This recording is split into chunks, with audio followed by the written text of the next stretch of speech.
Hello, youth, and welcome back to Esprit Talks from CSP, a platform where we all live, love, and learn psychology. In this podcast, I, Kriya, will be the host, and today we'll be talking about psychology and mental health. For our episode today, we have Krupa Nishar, a beacon of inspiration in the world of psychology, who has worked on high profile criminal cases, a TEDx speaker herself, and a research consultant. Welcome, Krupa, ma'am. Thank you. Thank you for giving me this opportunity. I'm very glad to be on this podcast.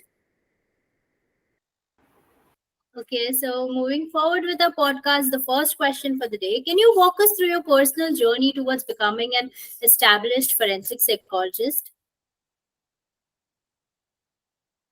Yes, definitely.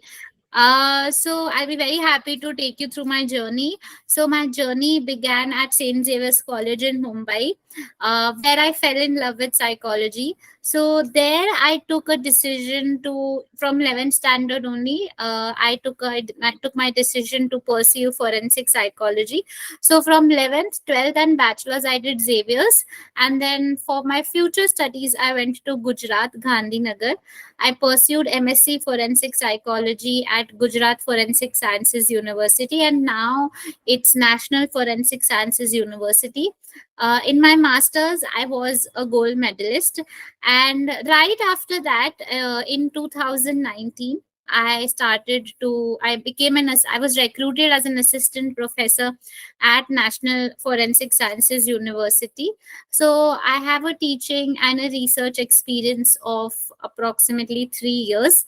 And over the years, from when I was in my masters and in my NFSU, I have dealt with a lot of crime branch cases, forensic lab cases, trained police officers, Indian and international. So, had experience with approximately 50 to 55 criminal cases. And now I'm back to Mumbai. So, I am working at an NGO which works on the issue of crime against women and children. Here, I work as a crime researcher where we work on the latest trends of crime, and we help in policy building and submit reports to the police. During this course of my period of my working, I have given a lot of talks at different institutes like TEDx or IIM Ahmedabad. TV interviews on Shraddha Valkar case or Aftab case, if you all know about it. I've also worked at Tihar jail for approximately 1 year, where we worked on the issue of recidivism, or also known as re-offending behavior, meaning why do people keep returning to prison back again. So yeah, I think my experience has been academically a little theoretical and now practical in nature. Your journey is truly remarkable. Honestly, it's such an inspiration to hear all this. So, we'd love to hear about the roles and responsibilities of each field, like that is included in forensic psychology, like forensic science, criminal psychology, their scope of work, and the specific skills required to succeed in each. Yes, I think that's a quite a famous question with all the students.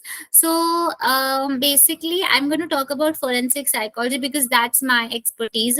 So forensic psychology is like a Swiss Army knife. I don't know if you've seen that, but basically, many people think that, oh, we can only work in labs, but it's like a Swiss Army knife. You can use this forensic psychology in any situation where there are victims, criminals, or police involved. So there I would like to you can say divide this scope of forensic psychology in approximately 6 to 8 parts, I think. So let's see, the first part is victims, working with victims. You will feel that working with victims, you can have an additional counseling or a clinical background if that's possible for you, or you can work as a social worker, counselor with victims, or in their rehabilitation making programs for them. You may feel that, some people feel that, oh, we don't want to work with victims, but victims are the toughest to work with, because you have to win their trust, and you also have to know their story. And sometimes many victims are not able to share their story because of shame or embarrassment. So it's tough to crack the deal with them. So I think working with victims is an amazing sphere. Then you can work with police or the army, where you can work in recruitment, you can work in training them with forensic psychological instruments. You can also help them with well-being training. You can also do cool, you can say cool criminal profiling that you have heard about in series. So in Delhi and Chandigarh, police have right now recruited such forensic psychologists.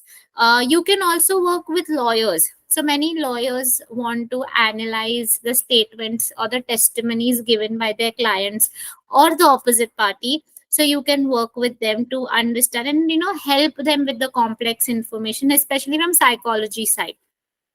You can also work in labs and, help the court. So you can work to present your reports on polygraph, narco analysis, administer them and present reports in the court as expert witness.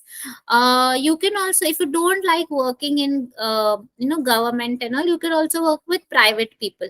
So private detectives are upcoming something. So if you've heard of premarital investigation, so you can also work with that. So if, I don't know if you heard, in serials ये होता था कि जब शादी होने से पहले you check each other's background. So private detectives help you all, right? Yeah. So you can work with that.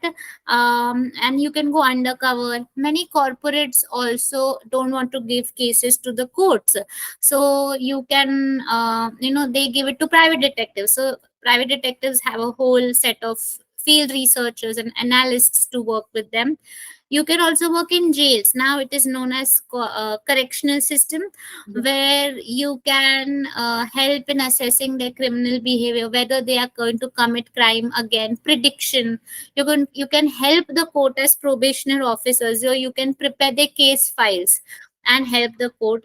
Finally, you can work in NGOs. So many NGOs deal with policy changes, advocacy, providing support to victims and criminals and their families or survivors.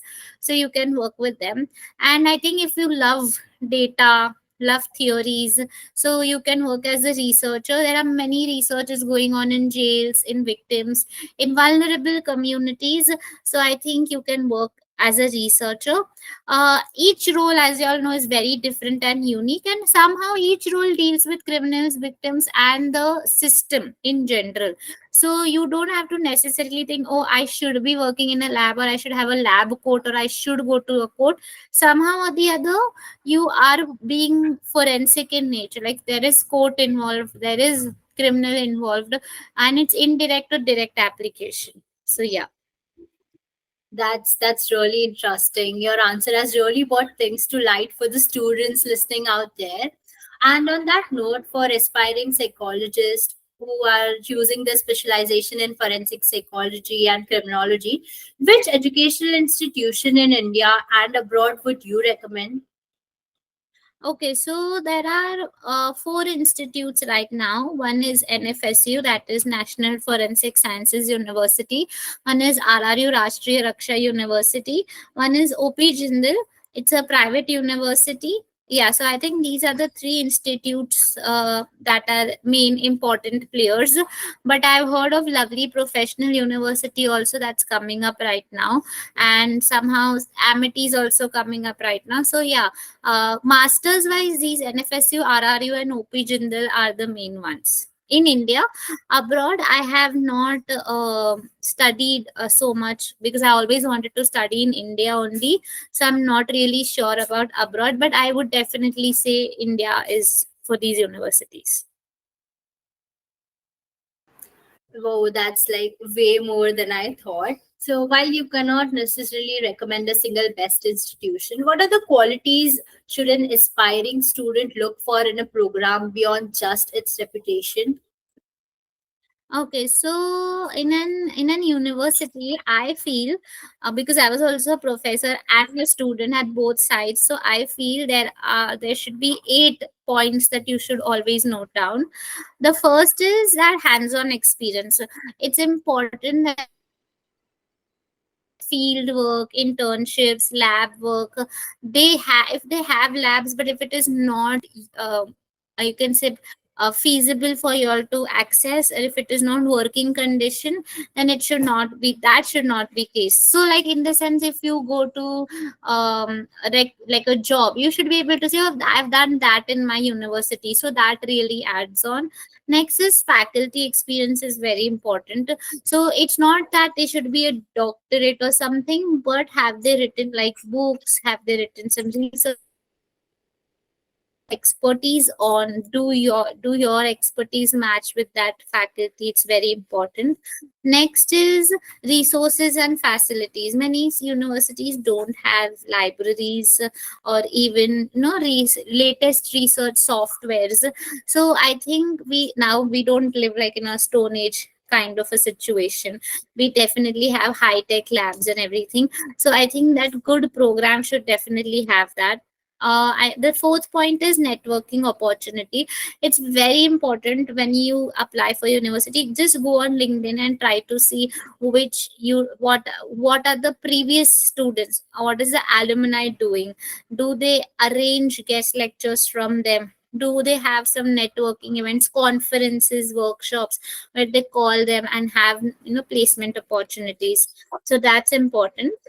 Specialization. So forensic psychology in India is not like very specialized how in UK it is. So UK we will find investigation different and rehab different, but in India it's like everything together. But you should know that if you want to go for victimology or criminal profiling, then do they have such facilities or faculties there to help you with such interests? Next is supportive environment. So I know everywhere सब कभी ना कभी तो कोई politics होता ही है. I think it's everywhere. चाहे वो internship हो या school हो या college हो. But it's important to know that वहाँ पे community is good and everybody like really loves working there, or at least feels that the environment is safe for them. I think last two is one is research. That's my favorite point. So research is where if they have research collaboration,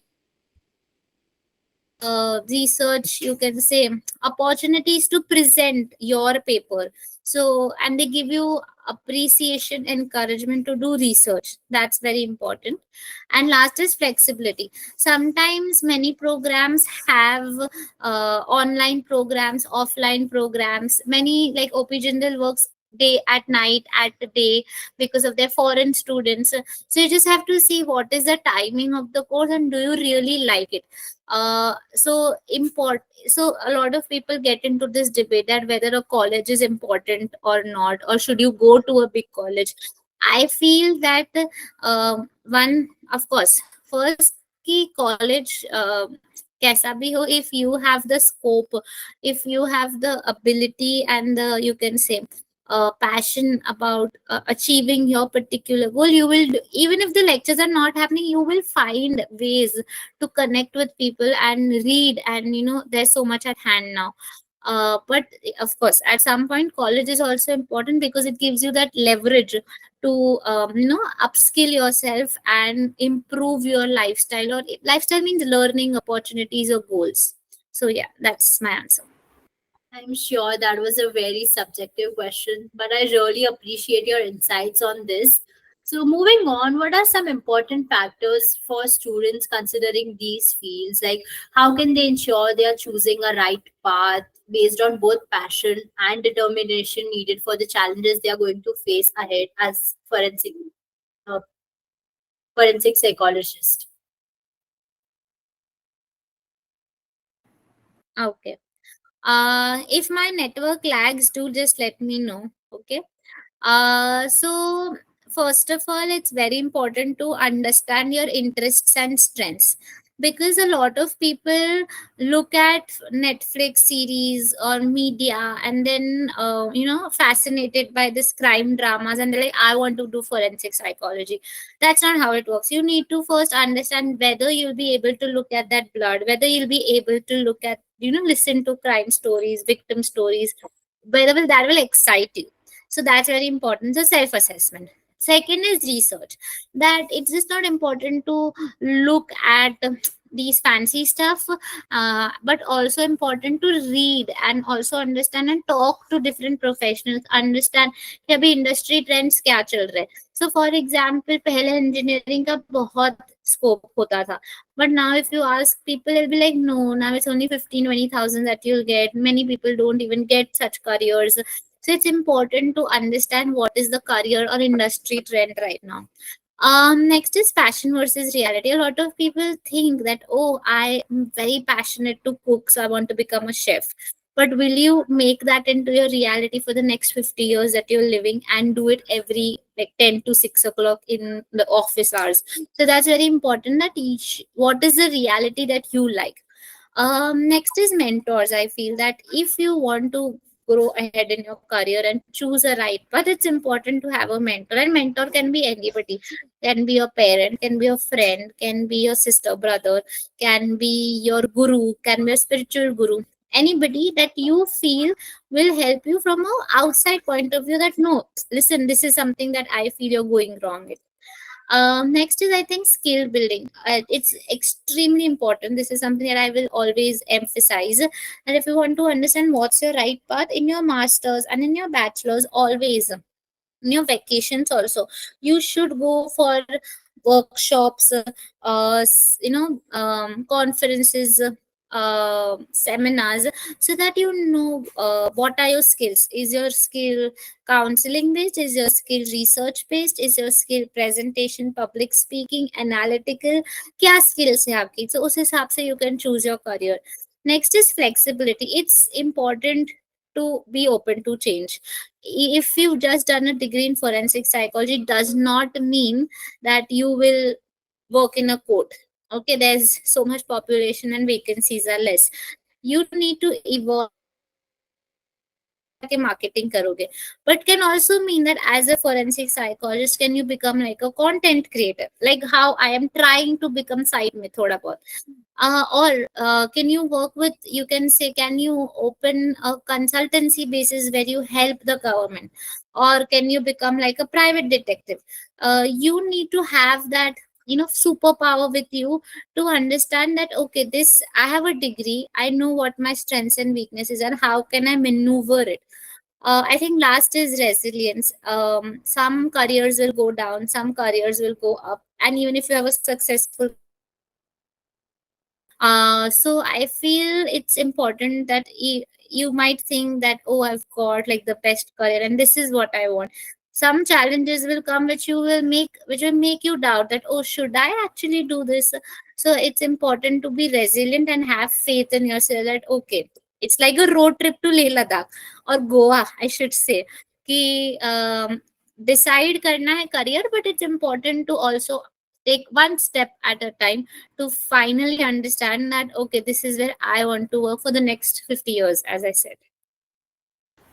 That was really insightful.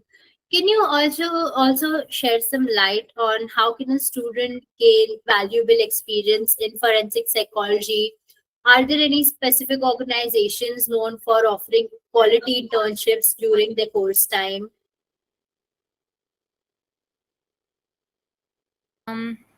Yes. So basically, you asked about internships. So internships, I think you asked about internships, Yeah, right? yeah, yeah, I did. Uh-huh. Yeah. So for internships, basically, I feel that in the beginning, internships at you can say a crime branch or a police station, that'll be very difficult.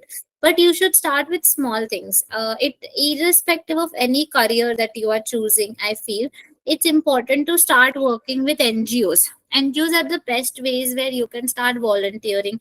Even if you want to go abroad for a marketing degree, That's perfectly okay, because a lot of universities want to see your social service part of your life. So NGOs are very important, and NGOs does not mean that you have to work with criminal population. You can work with vulnerable population like women victims या underprivileged children या जो homeless children होते हैं, because somehow they all are vulnerable to crime.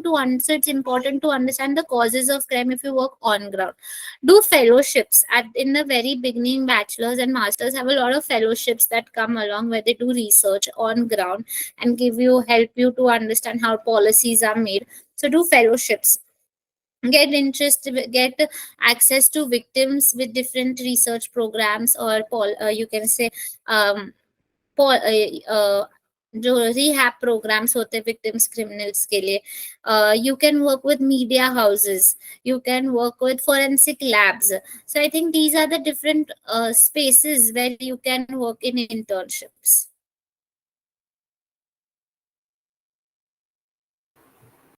Okay, that was really helpful, like for the students who are, because getting an internships is a huge deal during your master's and bachelor's degree. So going ahead, would you like to shed some light on how you maintain your well-being, considering where all the feel you come from, such a difficult time? Yes. How I maintain my well-being. That's true. That's a very, you can say, difficult question for us. Well-being. So we don't deal with so much. You can say we do deal with a lot of crime, a lot of stories, a lot of victim side of the stories.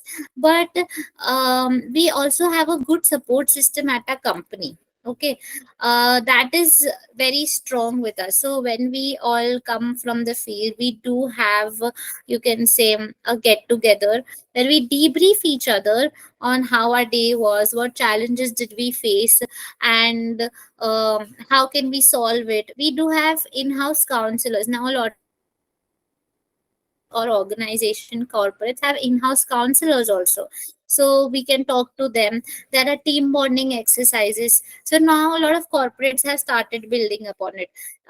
Plus we also share I also share particularly with my parents a lot.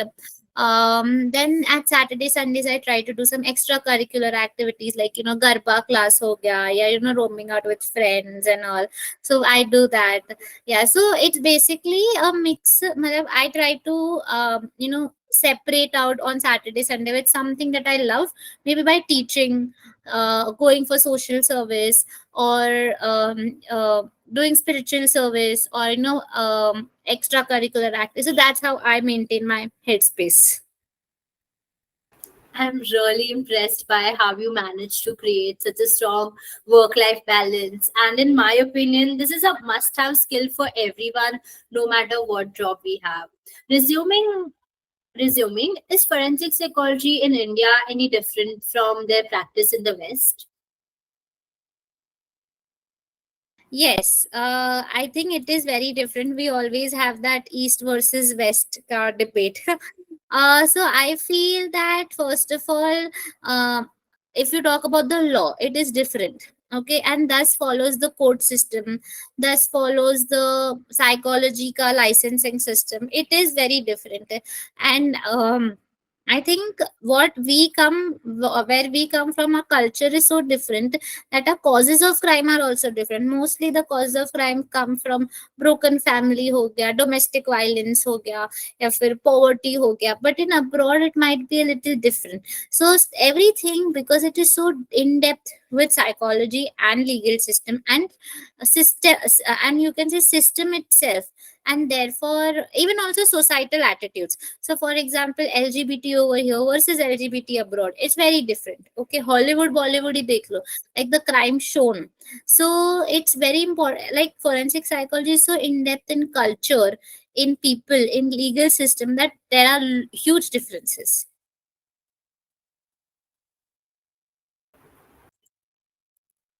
Okay, that was indeed a crucial message. I believe the following segment is an important segment to which our audience were really looking forward for, which is the audience questions, Without much delay, I would like to ask you the questions on their behalf. All right, so talking about your role in criminal investigations, what are the specific responsibilities do you take on during these investigations, and how do you contribute to the process? So I am right now. You can say so forensic psychology is divided into three parts: investigation, research, and rehab. Mostly, I'm investigation plus research. I don't go on field as much, but I do have a research team which helps me with the investigate. I won't say investigation, but which helps me in cracking down the whole crime. So if I want to understand the nitty gritties of a crime, to understand what is the criminal network look like, or how many players are involved in it, or how what can the system do better in it. So that is what I do as a crime researcher, so that the system, the stakeholders, have a NGO ho, yeah, child welfare committees ho, yeah, women children department ho, they can make better decisions, and they know how much we can get, how we can prevent crimes over here. So I am on the investigation plus research kind of area, and my research is investigative in nature, to help crack down crimes from a, you can say, policy kind, or you can say understanding the nature of crime.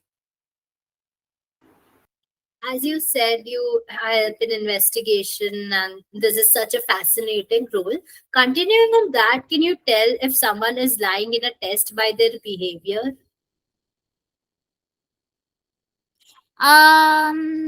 I would say a little bit.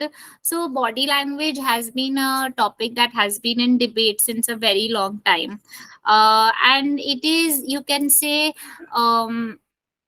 there are of course certain cues that you can get. Like, if I know that, um, if somebody, like for example, there was a survivor who told me that there was a survivor of crime against women and children, women sexual abuse crime, and she told me that her mother, and she's 20, 25 years old. Of course, she's seen her mother for 25 years, but she told me that her mother was dead and she never saw her mother. It was basic she And the reason behind was, after we talked to social workers, they said that the reason was that her mother was having an affair, and that is why she was very ashamed to say about it. So the thing is, it's sometimes very difficult to gauge, because survive victims or criminals are very well trained in such body language. Trained not because कोई इनको train करता है, is one of the defense mechanisms to not let people understand their true feelings. So and they really want to suppress it, so that people know that, oh, they have not done anything shameful in nature. So but I think after some years of practice, I will be able to understand the trends, where people can lie, what points they lie on, so that we can understand. Body language, say yes, of course, thoda hichkichana, hesitation hona, getting distracted, all of that is a part and parcel of body language. That is such an insightful answer. So, continuing to that, are you often called to courts for criminal testimonies, or if yes, for that, how do you prepare for facing such things in the court? So no, I've not been called in courts for testimonies. And yes, I did help some lawyers prepare reports for the courts, where they wanted to, get a report on how truthful their victim statement was and the opposite statement was. So I've helped in that, preparing notes to give to the courts, but not been called to the court yet. Proceeding further, can you tell us how do you distinguish between real mental disorder, or if a person is faking them while you are taking the session or diagnosing them? um Yes. So basically, right, because as forensic psychologists, we cannot diagnose any mental health problems. It's a clinical psychologist that does it. Sorry. But there are, as I just gave an example, there are these patterns and inconsistencies in the story that we find, that helps us understand trying to say is maybe to gain empathy and is faking. But when we look at the whole story, we'll be able to understand that okay, there's something missing over here. So for example, there was a lady who used to tell us that she, like, there was a survivor who told us that, oh, I could never get pregnant and I thought that I was the problem and I had medicines to stop my pregnancy. But when we asked her again to repeat her story, she said she already had two children before with one another marriage. And then she used to blame herself in every other marriage that was there. And finally, when she was became a widow. So I think people fake their stories, or crisscross their stories or move ahead. So I think when we recognize these patterns, we'll be able to understand the problem, or you can say the mental health issue over here. But to understand whether it is a real disorder or not, I think a clinical psychologist can help over here. What we help with is whether this person is being truthful or not truthful, and whether in the story there are some inconsistencies or not. That's really captivating. So, the following question is my personal favorite. How do you deal with the emotional toll that the traumatic cases bring up during I the investigation process? As I said earlier, sorry, yeah, I think our self care is always there, as I said in the beginning, I mean, and the earlier question also, that you share with your colleagues. We have like meditation in the corporate culture also for 10-15 minutes every day, so that's what we do. Or we sometimes have feeling very down, then we will eat a chocolate, or we'll go for some trip या hiking पे चले गए, या फिर we talk to our counselors, or just vent it out to somebody. I think that's very important for us. But slowly and steadily, I feel that we become desensitized to such traumatic cases, and that's why you'll see a lot of sometimes a lot of social workers leave the profession because they begin to get too desensitized with such kind of you can say cases. Because at the end, when you aim to work for the victims, but because of your desensitization, you don't work for them, you then just start working for your job. So yeah, that's there. That was certainly a thought provoking answer. So, do forensic psychologists also work in rehabilitations, as you mentioned ahead? Yeah, What yeah, they do, of course. Yeah. Hmm. Absolutely, they work. So they are not. So it's a myth that forensic psychologists only work in solving crimes, but they also help in turning their lives around. So we also help criminals, their criminal families. We help first-time offenders. We help victims. We help police. So we help everybody who's involved in the criminal justice system via rehabilitating or giving them training for their mental well-being. Great, like really insightful. Last but not the least, what were the key steps you took during your journey of becoming a forensic psychologist, and what advice would you give to your younger self? Okay, so as I said, I would say that if I had to summarize my key steps, or if I had to give that advice, or if I had to say that how to summarize the whole journey, I would say that I tried to do each and every internship that came along my way. I tried to do research papers. I tried to network a lot, because I think even during my summer vacations, I did that because I knew that this is the time where I could get that college letter for permission, fatafat, and get access to so many things. So I would say that embrace every twist and turn. You don't have to say, "Oh, I'm not interested in victims, so I'll not do it. I'm not interested in NGOs, so I'll not do it." Do everything. You'll never know what experience helps you later, and that anything that you do, any workshop, any skill building, any conference you attend, any person you interact with, is always going to add a layer to your expertise and to your journey. Okay, so it's always, but one thing that people forget is while doing all of this, they forget to enjoy the journey. So, and their failures or their achievements. So it's very important to have that experience, but also enjoy the fun and the failure. Not very boring internship, very exciting internship, everything. That's really captivating. So we'll come to the last question of the podcast. What is that one critical message would you like to convey to the students who are interested in pursuing a career in forensic psychology, or are the aspiring forensic psychologist? Yeah. So for example, I would say ki there was, I don't know if you've seen Kung Fu Panda, but there is this quote in Kung Fu Panda that there is no special ingredient, but it's just you. So I would say that a lot of people start with this question. I think that is where this podcast is also there. That forensic psychology में scope है क्या? So a lot of people start with this question, and it's not about the field. I mean, if there was no scope, why would there be so many colleges above for it, right? And a course running for it.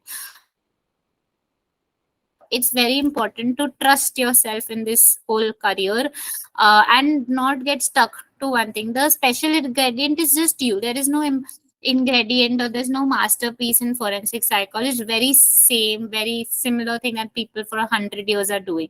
It's just you who's going to add that unique layer and going to make your career special. So yeah, I think that's the advice. Awesome. Your words are really touching to the person who is listening, who is going to listen to this podcast. Thank you so much for sharing your insights and experiences with us. It's been a pleasure having you on the podcast. Thank you so much for paving the right way to ambitious students listening to us. Thank you. Thank you so much, Kriya and Esprit, for inviting me. I feel really privileged to meet y'all. Y'all are amazing youngsters. I'm also a youngster, but yeah, you're early Gen Z, but I'm very happy to be with y'all, and I'm happy that y'all are taking this initiative to spread the word of psychology and different fields in it. So good job, guys. Thank you so much, ma'am. And with that concludes another thought provoking episode of Esprit Talks from CSP. Thank you so much for joining us, and be sure to tune in next time as we continue our exploration of psychology and mental wellness. Until then, live, love, and learn psychology with CSP. Rapid advancements are happening in the neuropsychology research and technology, like the MRI scans, or say a lot of imaging techniques are happening. New technologies are inventing, getting ahead, and constantly updating your knowledge about knowledge and the skills is quite difficult at times. So, attending the workshops or conferences, online courses, and to stay updated with the new technologies is very important in this at this point when you are having those a lot of rapid advancement in the technology of brain imaging techniques.